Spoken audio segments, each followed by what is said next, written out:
महात्मा ज्योतिबा फुले के चरणों में नमन करते हुए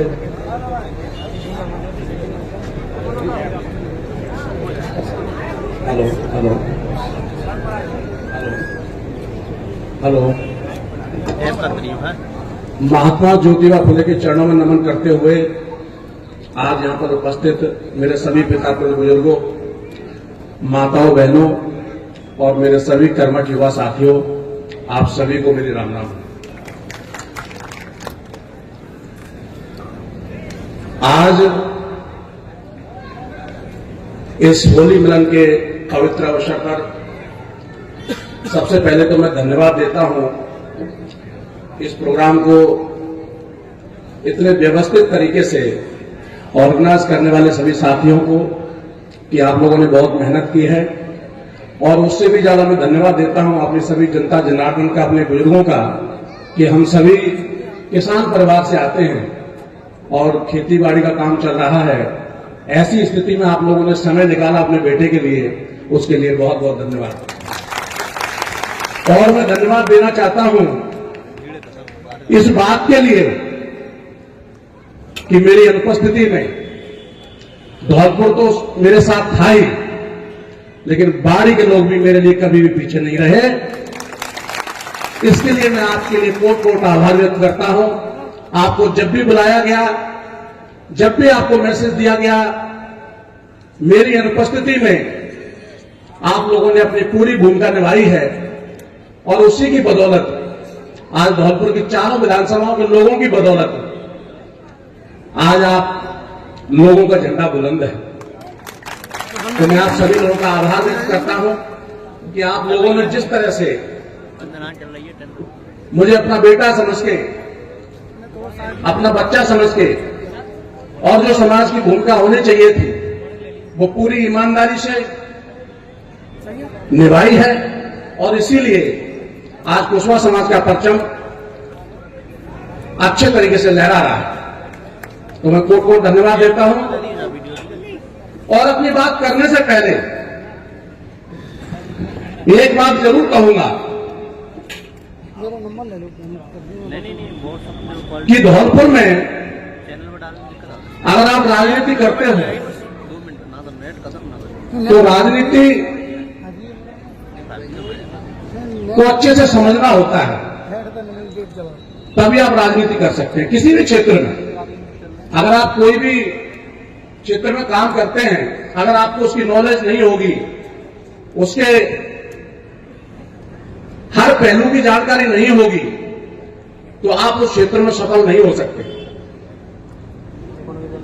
मैं अपनी बात रखूंगा जिसके लिए मैं आज आया हूं, लेकिन उससे पहले मैं भाई रामनेत कुशवाहा जी को रिप्लाई जरूर देना चाहूंगा और आप लोगों के माध्यम से देना चाहूंगा, क्योंकि ये तो हो ही नहीं सकता कि कोई हमें ललकार के चला जाए और हम चुप बैठे रहे।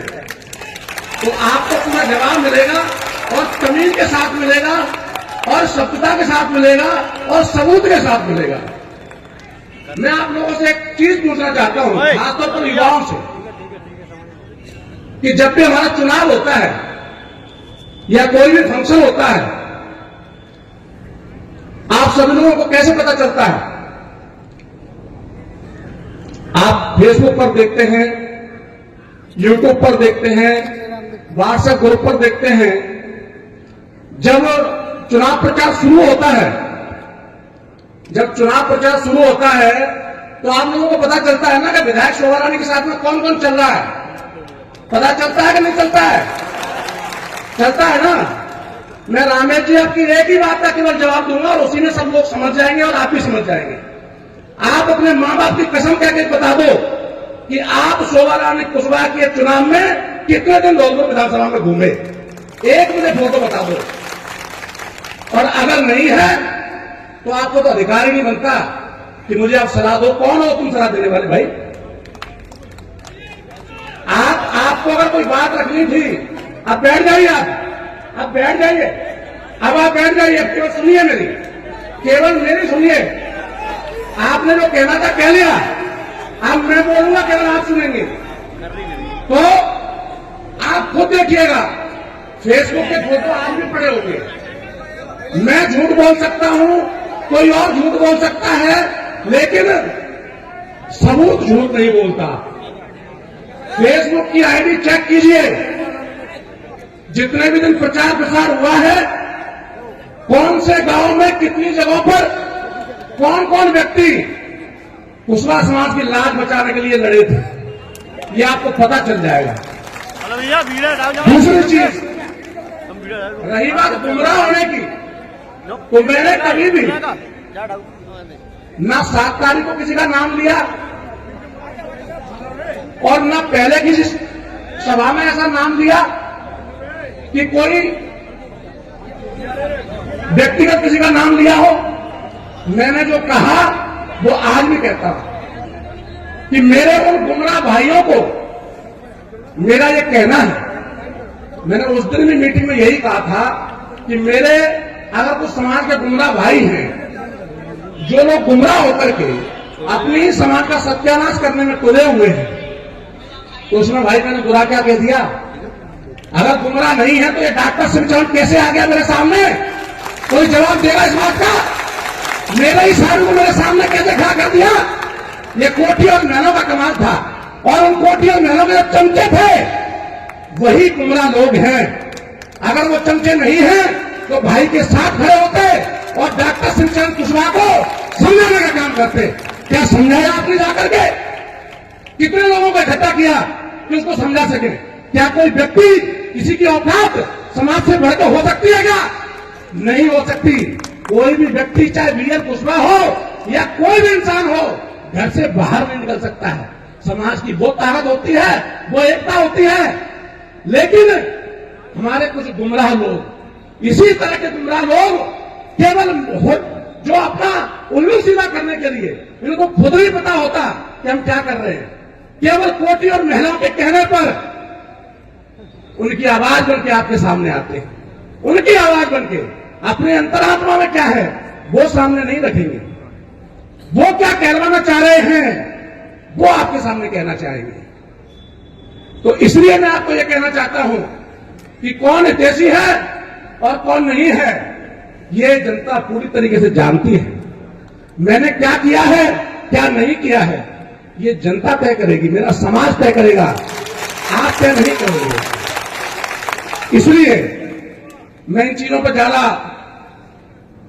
गहरे में नहीं जाना चाहूंगा, क्योंकि ये मंच भी नहीं है इस तरीके का, लेकिन इतना जवाब देना जरूरी था। अब मैं आपको जिस मकसद के लिए मैं आज यहां पर आया हूं, वो मेरा मकसद है कि कोई भी समाज, और खास तौर पर हमारा समाज आज पिछड़ा क्यों है, उसका कारण क्या है, पिछड़ापन आता क्यों, पिछड़ापन क्या होता है? पिछड़ापन की पूरी परिभाषा पैसे से शुरू होती है। जिस व्यक्ति के पास पैसा है वो अग्रणी है, जिसके पास पैसा नहीं है वो पिछड़ा हुआ है, जिसके पास बिल्कुल नहीं है वो बहुत ज्यादा पिछड़ा हुआ है। यही तो है। पहले हमारे राजा महाराजा रहे तो उस समय पिछड़ापन नहीं था, लेकिन एक लंबा समय जब गुजरता है, जब उनका राज खत्म हुआ, तो उसके बाद में एक इतना लंबा समय गुजरा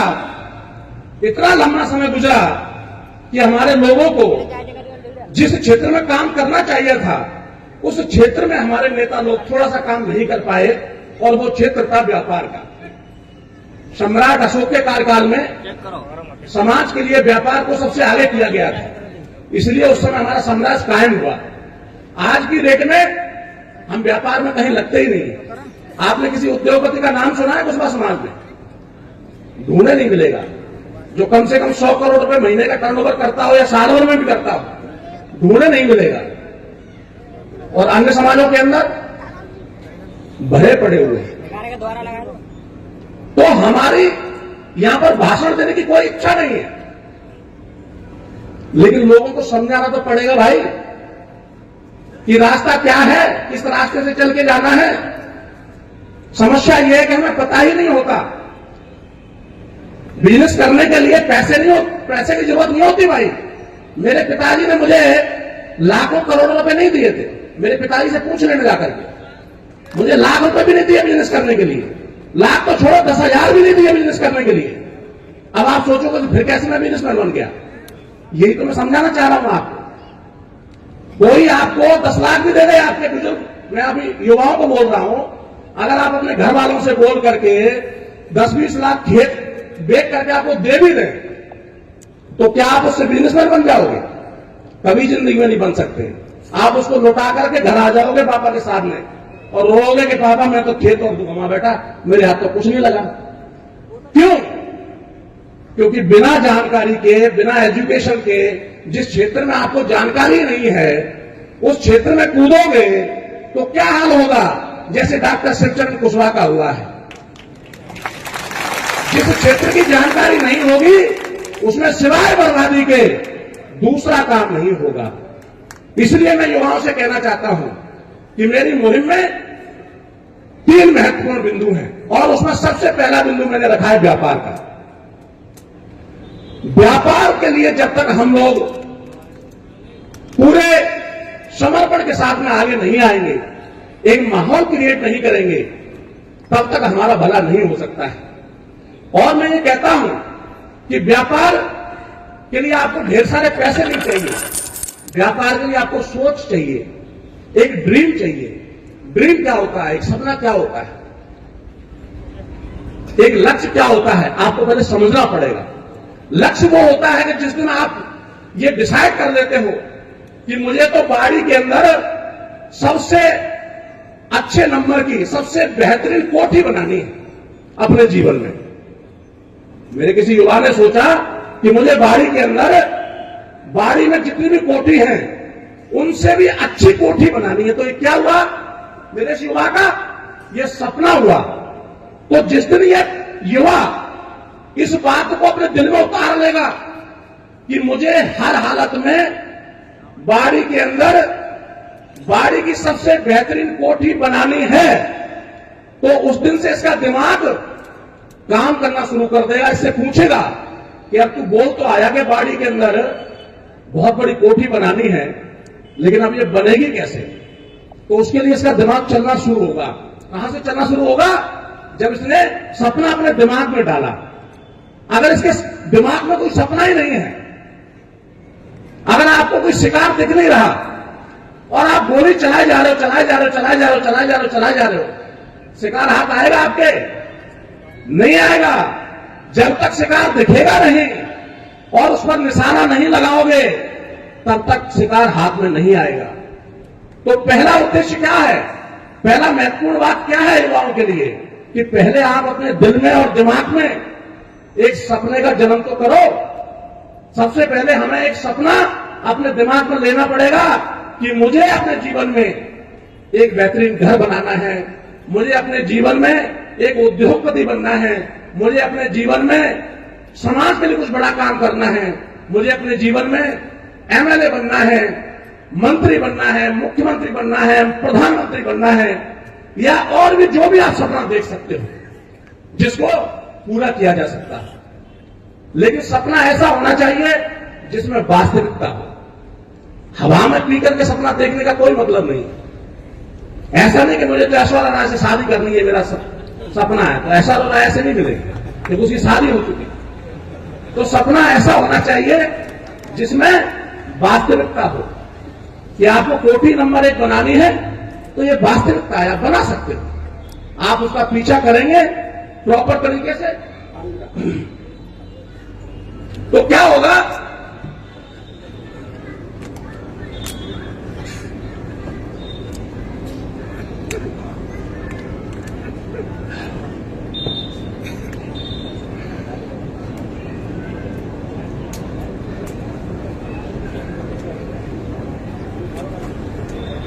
तो सबसे पहले मेरे युवाओं को अपना एक सपना अपने दिल में सजोना है कि मुझे अपने जीवन में ये सपना पूरा करना है, ये लक्ष्य पूरा करना है। जब आप ये डिसाइड कर लो तो एक काम और करना है, वो ये करना है कि उसकी फोटो खींच लो, उसकी एक तस्वीर बना लो, और एक नहीं कम से कम 3 बना लो। एक तस्वीर जहां पर आप सोते हो रात को, उसके सामने लगा दो दीवार पर। एक तस्वीर जिस गाड़ी से आप चलते हो उसमें लगा लो, और एक तस्वीर आप डायरी अगर रखते हो तो उसमें रखो। और जब भी आपका कोई रिश्तेदार मिले, दोस्त मिले, जो भी मिलने वाला मिले, उसको दिखाओ उस पट्टिका को या जो तस्वीर आपने बनाई है कि देखो भाई, मैंने ये सपना देखा है, मैं बाड़ी के अंदर 1 नंबर की कोठी इतने समय में, समय भी डालना है आपको, ऐसा नहीं कि केवल कोठी लिख दी और ऐसी हवा में, आपको समय भी डालना पड़ेगा। समय से मतलब एक फिक्स समय होना चाहिए, 4 साल में, 5 साल में, 2040 में, 2045 में, 2050 में। तो जब आप उसमें लिख लोगे कि आपने लिख लिया उसके ऊपर कि मुझे बाड़ी में 1 नंबर की कोठी बनानी है, और वो भी 10 साल के अंदर, आज 2025 चल रहा है, तो 2035 में मुझे ये सपना पूरा करना है। आपने लिख लिया, ये मैं एक उदाहरण दे रहा हूं, सपना आपका कुछ भी हो सकता है। तो आपने लिख लिया, लिखने के बाद में आपने क्या किया, उसको अपने दोस्तों को, रिश्तेदारों को और अपने मिलने वालों को बता दिया कि मैं 2035 में बाड़ी की नंबर 1 की कोठी बनाने जा रहा हूं। तो अब दूसरे दिन जब आपकी नींद खुलने में जो तकलीफ होती है ना, सुबह जगने में, बुजुर्ग कहते हैं बेटा जल्दी जग जा, जल्दी पढ़ाई कर ले, कहते हैं कि नहीं कहते हैं? लेकिन सुबह जगने में बहुत दिक्कत होती है। लेकिन जिस दिन आप वो फोटो लगा लोगे ना, और अपने दोस्तों को बता दोगे, रिश्तेदारों को बता दोगे कि मेरा सपना ये है और इसको इतने समय में पूरा करूंगा, तो फिर आपको किसी को जगाने की जरूरत नहीं पड़ेगी। आप समय पर जग जाओगे और ये सोचने पर मजबूर हो जाओगे कि ये सपना मुझे पूरा करना है, और कैसे करना है, इसके लिए आपका दिमाग चलना शुरू कर देगा। और जब आपका दिमाग चलना शुरू कर देगा तो आपको एक नहीं 10 रास्ते मिलेंगे, 10 रास्ते मिलेंगे। वो पूछेंगे कि भाई बता तुझे कौन से रास्ते से चलना है, मैं भी तुझे ले चलता हूं, मैं भी तुझे ले चलता हूं, मैं भी तुझे ले चलता हूं। लेकिन ये तभी होगा जब आप चलना शुरू करोगे। अगर आपने सोचा ही नहीं है कि मुझे दिल्ली जाना है, तो फिर आप पहुंचोगे कैसे? आपके जहन में, आपके दिमाग में ये बात आनी तो चाहिए कि आप कोई बड़े आदमी बनना चाहते हो, व्यापारी बनना चाहते हो। तो ये मुख्य काम जो है, इसको आप सबसे पहले कीजिए। इसके बाद में दूसरी कड़ी स्टार्ट होती है व्यापार की। वो होती है कि उस बिजनेस को, उस सपने को पूरा करने के लिए हमें बिजनेस करना पड़ेगा। और बिजनेस करने के लिए पैसे की इसलिए जरूरत नहीं पड़ती है, मैं आपको बता दूं जानकारी के लिए। आपने जितने भी जो नाम सुने हैं उद्योगपतियों के, टाटा, बिरला, अडानी, अंबानी, सुने या नहीं सुने? एक भी बंदा इसमें ऐसा नहीं है जो अपने बाप का पैसा लगा के बिजनेस करता है। सभी लोग बैंक के पैसे से बिजनेस करते हैं, जनता के पैसे से बिजनेस करते हैं। तो जब इतने बड़े बड़े लोग बैंक के पैसे से बिजनेस करते हैं, जिसकी ब्याज साल भर की मात्र 7%, 8% होती है, कितनी? 7%, 8%। और उसमें भी क्या होता है कि अगर दोस्ती हो गई किसी नेता से, बड़े वाले नेता से, तो वो भी माफ हो जाती है। तो जब ये लोग इतने बड़े बड़े अरबों खरबों के काम दूसरों से लेके करते हैं, तो हमें अपनी जेब से लगाने की जरूरत क्या है भाई? अरे हम ज्यादा कुछ नहीं करें तो जो जमाना कर रहा है उसको कॉपी ही कर लो, उतने से ही भला हो जाएगा भाई। आप अपने भारत में देखिए, अपने शहर के अंदर आपके बाद बंधुओं को देखिए, अपने बनिया भाई जो हैं क्या करते हैं, आप उनको देख लो। आपको कुछ ज्यादा करने की जरूरत ही नहीं है। धीरे से एक दुकान खोलते हैं, परचूने की दुकान खोलते हैं, उसमें कभी कभी तो जो शक्कर की जो बोरी होती है उसमें भी शुरू कर देते हैं। और हम क्या करते हैं कि नहीं यार, इसमें तो 10 रुपए ही बचे हैं। तो 1 महीने काम किया, 2 महीने काम किया, 3 महीने काम किया, दुकान बंद करके फिर निकल लेते कि यार हमसे तो हो ही नहीं रहा। वो होता इसलिए नहीं है क्योंकि उनके बुजुर्गों ने उनको सीक्रेट समझाए हुए हैं कि बेटा पेशेंस रखना पड़ता है, धैर्य रखना पड़ता है, पूरी हिम्मत के साथ लगे रहना पड़ता है। एक दिन वो आएगा कि ये 10 रुपए 10 लाख में बदल जाएंगे और 10 करोड़ में बदल जाएंगे। इसलिए मैं अपने युवा भाइयों को कहना चाहता हूं कि सबसे पहले तो आप अपने जीवन में अपना एक लक्ष्य डिसाइड करें और लक्ष्य डिसाइड करने के बाद में अपनी प्रोफाइल को ऐसी बनाएं, प्रोफाइल को ऐसी बनाएं कि बैंक वाले उल्टा आपसे ये बोले कि भाई हरिओम तुम मेरे से पैसा ले। बैंक के आपस में लड़े कि नहीं इनसे नहीं, तुम मेरे से पैसा ले लो। ये ऐसा सत्यता बता रहा हूं आपको। जब आपकी प्रोफाइल, आपकी इमेज ऐसी हो जाती है, जब लोगों को यह विश्वास हो जाता है कि दादा ने जो काम शुरू किया है, भाई ने जो काम शुरू किया है, वो बहुत ही अच्छा काम है और इससे प्रॉफिट आएगा ही आएगा और ये आदमी समय पर अपनी किस्त भरता ही भरता है, तो मैं आपको गारंटी दे रहा हूं बैंक एक नहीं 4 बैंक मैनेजर आपके दरवाजे पर खड़े होंगे टाइम लेने के लिए। वो कैसे होगा? उसके लिए आपको अपनी एक प्रोफाइल बनानी पड़ेगी। प्रोफाइल कैसे बनती है? जैसे हमारा कोई 18 साल का बच्चा होता है, जैसी आपकी उम्र 18 साल होती है तो आप क्या करो, अपना आधार कार्ड सभी का बना होता है, अपना पैन कार्ड जारी करवाओ। पैन कार्ड जारी कराने के बाद में अपना बैंक खाता खोलो। बैंक खाता खोलने के बाद में कोई भी काम जिसमें आपकी महारत हो, चाहे आप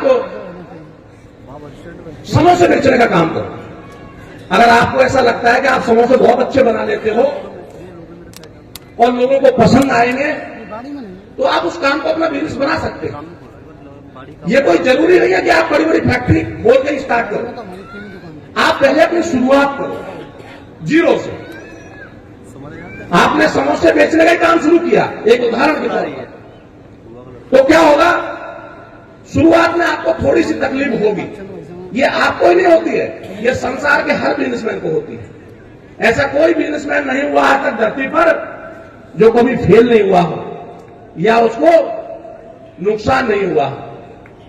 सबको होता है, थोड़े दिनों तक सबको परेशानी होती है, लेकिन जब आप लगे रहेंगे तो धीरे धीरे आपका विश्वास बढ़ने लगेगा। शुरुआत में आपको एकदम से लाखों रुपए नहीं आएंगे, लेकिन धीरे धीरे जब आप उस पर काम करेंगे, क्वालिटी को अच्छा करेंगे, अपने ग्राहक के साथ ईमानदारी बरतेंगे, जिससे लिया है उसको टाइम पर देंगे, तो देने वाले भी आपके पीछे खड़े हो जाएंगे हर तरीके से और आपका काम चलने निकलेगा।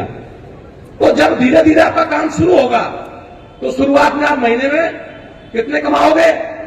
20,000 कमाओगे। धीरे धीरे करके वही चीज आपकी कहां पहुंचेगी? 50,000 पर पहुंचेगी। जब 50,000 कमाने लगोगे, आप अपने काम को और बढ़ाओगे तो वो लाख पे पहुंचेगी, 10 लाख पर पहुंचेगी, करोड़ों पे पहुंच सकती है। लेकिन इसमें एक गलती होती है ज्यादातर हमारे युवाओं से। वो गलती क्या होती है उसको हमें नहीं दोहराना है। जो गलती हम करते हैं लेकिन वो लोग नहीं करते, वो सेठ लोग नहीं करते, वो कौन सी गलती है वो मैं आपको समझाना चाहता हूं। वो गलती है बेमतलब की होड़ करने कि अभी हमने कमाना तो 1 लाख रुपए शुरू किया है, लेकिन जल्दी क्या करेंगे? बुकिंग कराएंगे सीधी स्कॉर्पियो कि चलो स्कॉर्पियो लेके आते हैं। तो आप कभी जीवन में बड़ा बिजनेस नहीं कर पाएंगे। हमेशा आप कर्जे में डूबे रहेंगे। तो हमें तब तक अपने शान शौकत पर पैसा नहीं खर्च करना है जब तक आपके पास इतना पैसा ना हो कि उसका इंटरेस्ट इतना आता हो जितने आपकी खर्चे हो उससे कहीं ज्यादा। कि जैसे आपके पास में मान के चलो 1 करोड़ रुपए कमा लिया आपने। अब 1 करोड़ रुपए को अगर आप बैंक में भी डाल दो, थोड़ी देर के लिए समझो आप कि 1 करोड़ को आपने बैंक में ही डाल दिया, तो आपको 7 से 8 लाख रुपए साल में मिल जाएंगे कि नहीं मिल जाएंगे? तो वो 1 करोड़ में आपके लिए कोई काम किया क्या? आपने तो काम नहीं किया 8 लाख के लिए। जो आपको 8 लाख रुपए ब्याज के मिले बैंक की ओर से, इसके लिए आपने काम किया क्या? नहीं काम किया। आपके पैसे ने काम किया। तो जो सीक्रेट है जिंदगी का, वो सीक्रेट ये है कि जिस दिन आपको पैसा कमाने के लिए काम नहीं करना पड़े, आपका पैसा ही आपके लिए काम करे, उस दिन आप समझ लेना कि आप बिजनेसमैन हो गए पूरे तरीके से। आपका बेटा 10 साल के लिए अंदर था, आपका बेटा 10 साल के लिए अंदर था। अगर हमने उसको नहीं समझा होता, इन बड़े बड़े लोगों की इस सीक्रेट को, तो आज आपके सामने थोड़ी खड़ा होता। 10 साल में तो आप समझ ही सकते हो कि क्या क्या हो सकता है आदमी के लिए। धौलपुर जिले के अंदर पूरे हिंदुस्तान में पूछ लेना, आज तक आपके बेटे ने कुशवाहा समाज से 1 रुपए का चंदा नहीं लिया है। 1 रुपए का चंदा नहीं लिया है। ये इतिहास गवाह है। और वो क्यों नहीं लिया है? क्योंकि मैं जानता हूं अपने समाज की परिस्थिति को। क्योंकि अगर चंदे से लड़ना होता तो फिर तो मेरे जैसे और तमाम नेता थे, फिर समाज मुझे क्यों पकड़ के लाता? क्योंकि समाज को पता था कि इन बड़े बड़े लोगों से लड़ने के लिए खाली बातों से काम नहीं चलेगा, एक दूसरे के ऊपर छींटाकशी करने से काम नहीं चलेगा। आदमी ऐसा होना चाहिए जो इन बड़े बड़े लोगों के सामने खड़ा हो सके और हर क्षेत्र में उनका सामना कर सके। इसलिए मैं आप सब लोगों को कहना चाहता हूं कि व्यापार के लिए अपना पहले मन बनाइए कि हर हालत में हमें व्यापार करना है। अगर आपके पास पैसा नहीं है तो मैं आपको लिख के दे सकता हूं, दुनिया की कोई भी ताकत आपको सम्मान नहीं दिला सकती, आपको स्वाभिमान नहीं बचा सकती। केवल पैसा ही एक ऐसी चीज है कि ये जमाना आपको सल्यूट करेगा। अगर पैसा नहीं होगा तो आपके रिश्तेदार भी बोलेंगे ये तो मेरा दूर का रिश्तेदार है भाई, नजदीक का रिश्तेदार नहीं है। तो इसलिए भाइयों, आप सब लोग अपने अपने बच्चों को हर परिवार के अंदर ये कसम दिलाइए कि हमें हर हालत में अपनी शुरुआत करनी है, व्यापार को आगे बढ़ाना है, व्यापार करना है। और उसके लिए मैं पहले से ही, अभी मुझे आए हुए भी 2 से 3 महीने हुए हैं, जब कोई बड़ा काम करना होता है तो रातों रात कोई जलेबी नहीं सीखती है कि आराम से जलेबी बनाओ और खा जाओ। उसके लिए प्लानिंग लगती है, उसके लिए समय लगता है, उसके लिए पूरा एक प्लेटफॉर्म बनाना पड़ता है। तो उस पर काम आपके भाई का ऑलरेडी चल रहा है कि हम अपने भाइयों को, अपने युवाओं को कैसे सही दिशा दे सकते हैं और सिस्टमेटिक तरीके से कैसे दे सकते हैं। क्योंकि आज की डेट में अगर मैं एक एक अपने युवा भाई को समझाने बैठूं तो क्या मैं समझा पाऊंगा पूरे देश में? नहीं समझा पाऊंगा ना। तो इसलिए मुझे एक ऐसा सिस्टम बनाना है, एक ऐसा तरीका बनाना है कि मैं अपने थोड़े से समय में ही अपने केवल धौलपुर जिले के ही नहीं, केवल राजस्थान ही नहीं, पूरी हिंदुस्तान के कुशवाहा समाज के युवाओं के लिए एक रास्ता दे सकूं कि आ जाओ इस प्लेटफॉर्म पर और ऐसे चलिए और अपने लक्ष्य तक पहुंचिए। उसके लिए मैंने अपना काम शुरू कर दिया है और जल्दी ही 2025 के एंड होते होते, उससे पहले ही ये धमाका आपको पूरे देश में सुनाई देगा। तो आप निश्चिंत रहिए, बस आप अपने दिल में ये ठान लीजिए कि नहीं, हमें हर हालत में बिजनेसमैन बनना है। घर में एक बच्चे को तो बिजनेसमैन बनाना ही है। जब आप ये ठान लोगे तो निश्चित रूप से हर घर की स्थिति सुधर जाएगी। आपको पता है, ये पिछड़ापन गायब हो जाएगा अपने आप ही। आज हमारा कोई परिवार का बच्चा सरकारी नौकरी में लग जाता है तो क्या होती है सरकारी नौकरी? एक पैसे की आवक ही तो होती है भाई, उससे एक लगातार पैसे आने लगते हैं और उस पैसे से हम अपने बच्चों को अच्छे तरह से पढ़ाने लगते हैं। सरकारी में अच्छी शिक्षा नहीं मिलती तो हम प्राइवेट में भेजने लगते हैं, जहां उसको अच्छे से पढ़ाई मिलती है। हम उसको अच्छे से उसके स्वास्थ्य का ध्यान रखते हैं। जहां उसको डेली दूध मिलना चाहिए तो हम उसको दूध पिला पाते हैं, अच्छा खाना खिला पाते हैं। किस वजह से? केवल पैसे की वजह से। और पैसा नहीं होता है तो ना तो हम अपने बच्चों को शिक्षा दिला पाते हैं, ना अपने बच्चों को ढंग से खिला पिला पाते हैं, तो हमारे बच्चे दिमागी तौर पर भी कमजोर, शरीर की ओर से भी कमजोर, तो बाकी दुनिया तो कमजोर उसको कर ही देगी। बाकी बचेगा क्या? जब हमारा बच्चा दिमाग से कमजोर होगा, शरीर से कमजोर होगा, तो फिर हमारे पास क्या है कंपटीशन करने के लिए? अब आप उम्मीद करो उस बच्चे से कि उस बच्चे से जाकर के ताल में ताल मिलाए जो शरीर में स्वस्थ है, दिमाग में स्वस्थ है, उसके बाप दादाओं के सपोर्ट की वजह से स्वस्थ है, तो हमारा बच्चा कैसे लड़ेगा उससे? नहीं लड़ सकता है, कंपटीशन कर ही नहीं सकता है। इसलिए हमें अगर अपने स्वाभिमान को बचाना है तो हमें इस बात को समझना पड़ेगा, घर घर चर्चा करनी पड़ेगी कि भाई इसके बिना हमारा उद्धार नहीं होगा, हमारी कौम का उद्धार नहीं होगा। तो ये कसम खाइए कि हर हालत में हम अपने परिवार के अंदर एक बिजनेसमैन जरूर बनाएंगे, जरूर बनाएंगे, जरूर बनाएंगे।